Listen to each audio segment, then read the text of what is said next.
तारा बेटा बताओ, तुम्हें रक्षाबंधन पर पहनने के लिए कौन सी ड्रेस चाहिए? माँ मैं बताऊं, मेरी तारा ये ब्लू वाली फ्रॉक पहनेगी। अरे भैया, आपको तो मेरी पसंद पहले से ही पता थी। भैया ये ब्लू वाली फ्रॉक पैक कर दीजिए। एकता बेटा, तुम्हें कौन सी फ्रॉक पसंद आ रही है? पापा मुझे वो रेड वाली फ्रॉक चाहिए। क्या कहा तुमने? वो रेड वाली फ्रॉक पहननी है? अरे काले लोगों पर लाल रंग बिल्कुल भी अच्छा नहीं लगता है। इसे पहनकर तो तुम बिल्कुल कोई खूनी चुड़ैल लगोगी। पुनीत, कितनी बार कहा है तुमसे कि ऐसे किसी के रंग का मजाक नहीं उड़ाते। अरे जब ये है ही इतनी काली तो कोई कैसे इसका मजाक न उड़ाए। एकता के काले रंग की वजह से एकता की माँ, भाई और छोटी बहन उसे बिल्कुल भी पसंद नहीं करते थे और हमेशा उसके काले रंग को लेकर उसे ताना देते थे।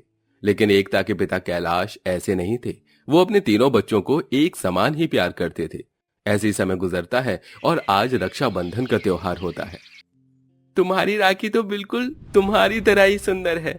मेरी राखी तो मेरे सभी दोस्तों में सबसे ज्यादा अच्छी लगेगी। लाओ भैया, अब मेरी रक्षाबंधन का तोहफा दो।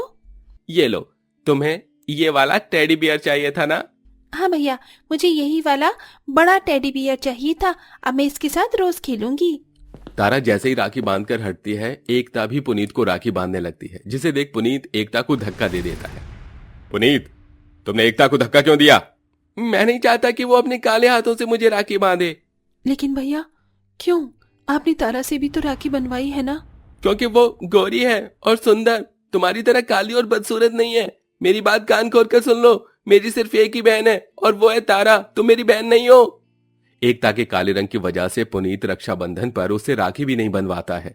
वहीं बेचारी एकता अपनी लाई राखी को देखकर रोने लगती है। मुझे तो लगा था इस भैया मुझसे जरूर राखी बनवाएंगे, लेकिन इस साल भी उन्होंने सिर्फ तारा से ही राखी बनवाई है। अब तो मुझे यकीन हो गया है कि भैया मुझसे बिल्कुल भी प्यार नहीं करते हैं। भगवान जी, अगर आपको मुझे प्यार देना ही नहीं था तो आपने मुझे दुनिया में क्यों भेजा? जहां पुनीत अपनी गोरी बहन तारा के लिए हमेशा हाजिर रहता, उसकी सारी बात मानता, उसे जो चाहिए वो ला कर देता, वहीं अपनी काली बहन को एक नजर देखता तक नहीं है। ये देखो तारा, मैं तुम्हारी पसंद की चॉकलेट लेकर आया हूँ।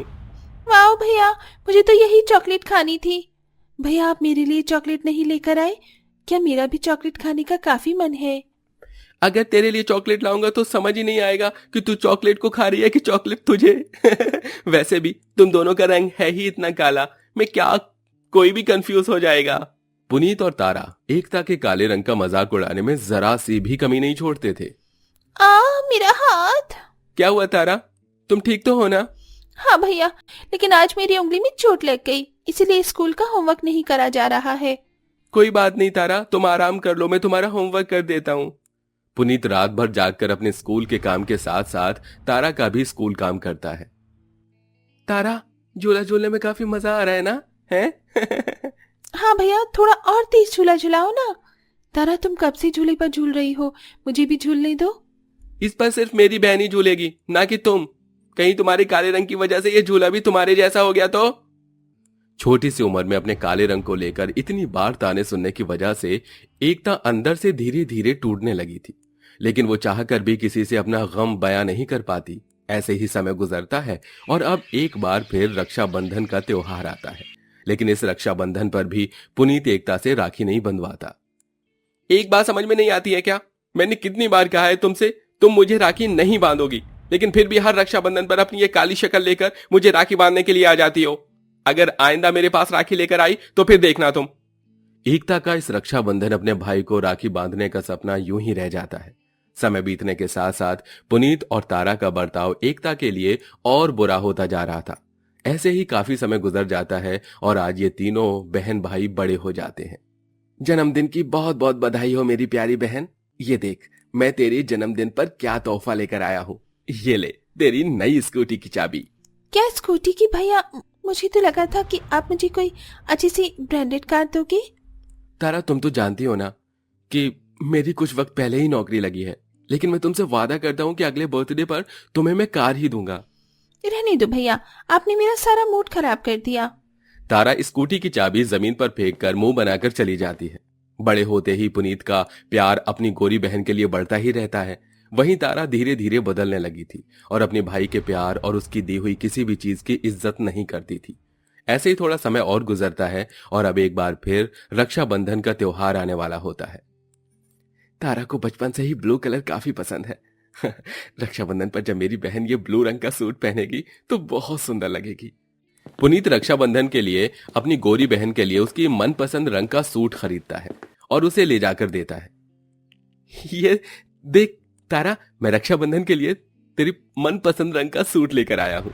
इस रक्षाबंधन पर तुम इसे ही पहनना। हाँ भैया, आपका दिमाग तो नहीं खराब हो गया है? बचपन और जवानी में कितना फर्क होता है। क्या आपको जरा भी मालूम नहीं? जो चीज मुझे बचपन में पसंद थी अब बिल्कुल नहीं पसंद है।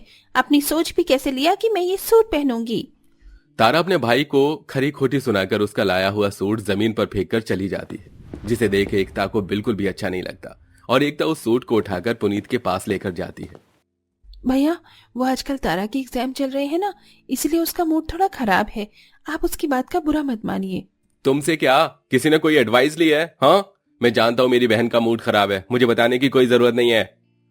एकता जहां हमेशा अपने भाई के प्यार के लिए तरसती आई थी, वहीं तारा को अपने भाई के प्यार की जरा सी भी इज्जत नहीं थी। मैं जानती हूँ भैया इस साल भी मुझसे राखी नहीं बनवाएंगे। मैं फिर भी इस साल उनके लिए अपने हाथों से राखी बनाकर रहूंगी। न जाने कब मैं अपने भाई को राखी बांध पाऊंगी। जहां एक तरफ एकता अपने भाई के बुरे बर्ताव के बाद भी उसके लिए अपने हाथों से राखी बनाती है, तो वहीं तारा को रक्षाबंधन से कोई फर्क ही नहीं पड़ रहा था। 2 दिन बाद रक्षाबंधन है और तुमने अभी तक भैया के लिए राखी नहीं खरीदी। मुझे इन फालतू चीजों में कोई भी इंटरेस्ट नहीं है। तारा, ये तुम क्या कह रही हो? भैया तुमसे इतना प्यार करते हैं, तुम्हारे कहने से पहले ही तुम्हारे लिए हर चीज लाकर रख देते हैं और तुम उनके बारे में ऐसा कह रही हो? वो तो करेंगे ही, इतनी सुंदर गोरी बहन किस्मत वालों को मिलती है। लेकिन तुम्हें फिक्र करने की कोई जरूरत नहीं है, क्योंकि उनका प्यार तो सिर्फ मेरे लिए है ना कि तुम्हारे लिए। तारा के मुंह से पुनीत के लिए ऐसी बातें सुन एकता को काफी बुरा लगता है। ऐसे ही 2 दिन गुजर जाते हैं और आज रक्षाबंधन का त्योहार होता है। एकता भगवान से अपने भाई की लंबी उम्र के लिए प्रार्थना करती है और रक्षाबंधन पर उसके लिए व्रत भी रखती है, लेकिन तारा तो बस फोन चलाने में ही बिजी होती है। तारा, राखी का मुहूर्त शुरू हो चुका है और तुमने अभी तक मुझे राखी नहीं बांधी। बांध दूंगी, इसमें कौन सी बड़ी बात है। तारा, ये किस तरीके से बात कर रही हो तुम? बचपन में तो तुम मुझे राखी बांधने के लिए इतनी एक्साइटेड होती थी और अब तो तुम्हें कुछ फर्क ही नहीं पड़ रहा है। तारा, मैं तुमसे बात कर रहा हूं, जवाब दो मुझे।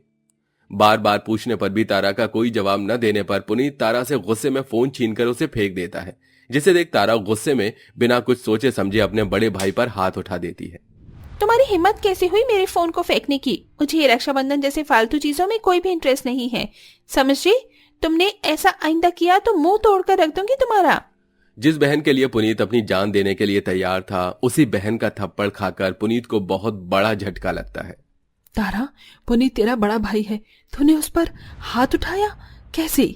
माँ, इसमें गलती तारा की नहीं बल्कि मेरी है। मैंने ही इसे बचपन से हद से ज्यादा प्यार किया, उसी का ही फल मिला है मुझे। एकता, मुझे माफ कर देना।